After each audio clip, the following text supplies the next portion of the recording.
Amelia Cox. So we have looked at the use of tablets and educational games within the classroom. One definition of a multimodal text is when you combine more than one mode of communication. Looking at tablets and the national curriculum, we specifically focused on Year 2. Within the Year 2 curriculum, it states, develop pleasure in reading, motivation to read, vocabulary and understanding by becoming increasingly familiar with and retelling a wider range of stories, fairy stories and traditional tales. Apps are relatively cheap to buy, meaning a wide variety can be bought to support children's reading and comprehension. Tablets can also be used to develop children's language development. This is supported by Macchione and Mavashan, who point out that phonics has been a useful app for children with speech and language problems and for those who are stuck in the early stages of literacy. So we then looked at tablets and the teaching standards, and the use of tablets within the classroom links to standard 2, promote good progress and outcomes by pupils. This standard refers to the importance of teachers being proactive and recognising the needs of children whilst tracking their development and planning their next steps. The use of tablets also links clearly to standard 5, adapt teaching to respond to the strengths and needs of all pupils. This highlights the importance of a teacher being able to adapt their methods to suit the diverse range of learning styles and pupils' needs. Therefore, tablets have multiple uses and can be adapted to suit the learning styles of the children through various activities such as music, reading and games, and there are apps available to support these activities as well as many more. So tablets can be used to support the teaching of English as they make children's learning more visible. They are also extremely effective in supporting children with additional languages due to the translation tools on offer.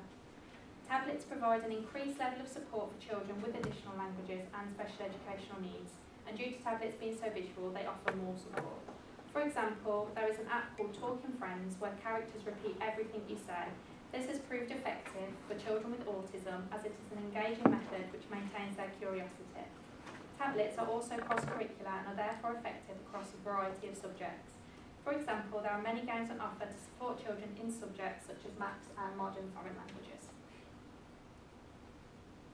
So the use of tablets links clearly to Piaget's idea that the process of learning is more important than the product of learning. This clearly links to the concept that teachers are facilitators of learning rather than instructors. The use of tablets gives children the opportunity to become increasingly independent in learning as they provide a variety of activities which can be used both inside and outside of the classroom. This would be favoured by Piaget as he promoted discovery approaches whereby the children learn through practical activities. So one way that tablets could be used effectively in the classroom is through a circuit training activity.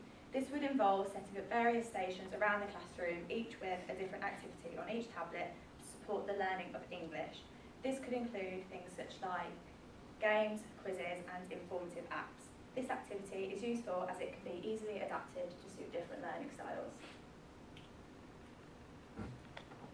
So some advantages of tablets include the fact that tablets are portable and they can be used both inside and outside of the classroom. Children are motivated when they use tablets and therefore they show an increased effort, and technology is quickly developing and children are very familiar with the tablets. The use of tablets also develops children's ICT competence and allows access to the richest sources of information available. However, there are some disadvantages as it can be argued that children already rely too heavily on technology. Also, tablets don't necessarily suit all of the children's learning styles, and so some children may become distracted when using them. And if children aren't taught how to use tablets correctly and safely, then there could be issues with e-safety. And also, schools may not have the money to buy the tablets or apps, so there may be a lack of funding there. We then looked at educational games and the national curriculum, and again we looked at Year 2 within the national curriculum, which states, continue to apply phonic knowledge and skills as the route to decode words until automatic decoding has become embedded and reading fluent.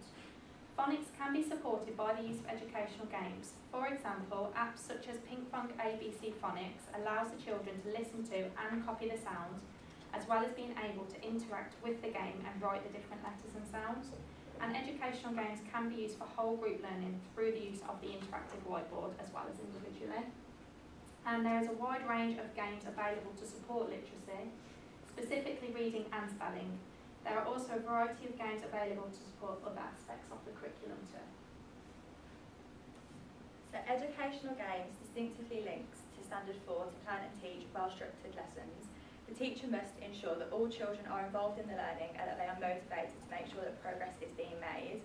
Educational games will engage the children and promote a love of learning and children's intellectual curiosity. They also link to Teaching Standard 1 to set high expectations which inspire, motivate and challenge the pupils. To achieve this, teachers must provide children with unique learning opportunities which can be adapted to challenge individuals and suit different learning styles. Educational games can be used to support the teaching of English through whole class interactive lessons, or if this approach is not suitable for the class, then they could be used in small groups with a TA. They can be a fun and encouraging way for children to learn, and they are also cross-curricular.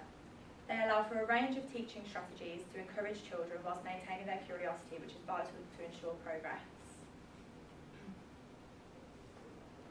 So again, educational games links to Piaget's theory, where the process of learning is more important than the product, and children are actively engaged in their own learning, and teachers are facilitators rather than instructors. Educational games give children the opportunity to facilitate their own learning, and they also have the opportunity to become more independent in their learning, as the teacher is no longer taking the role of an instructor.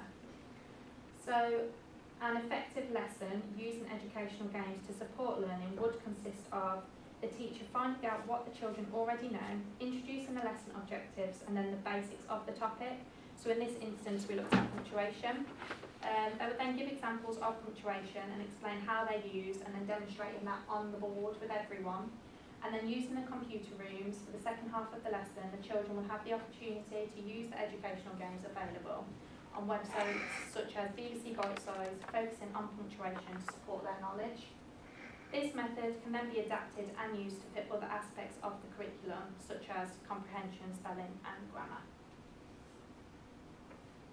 So there are many advantages of educational games, and educational games are a different pedagogy, which means it is exciting for the children.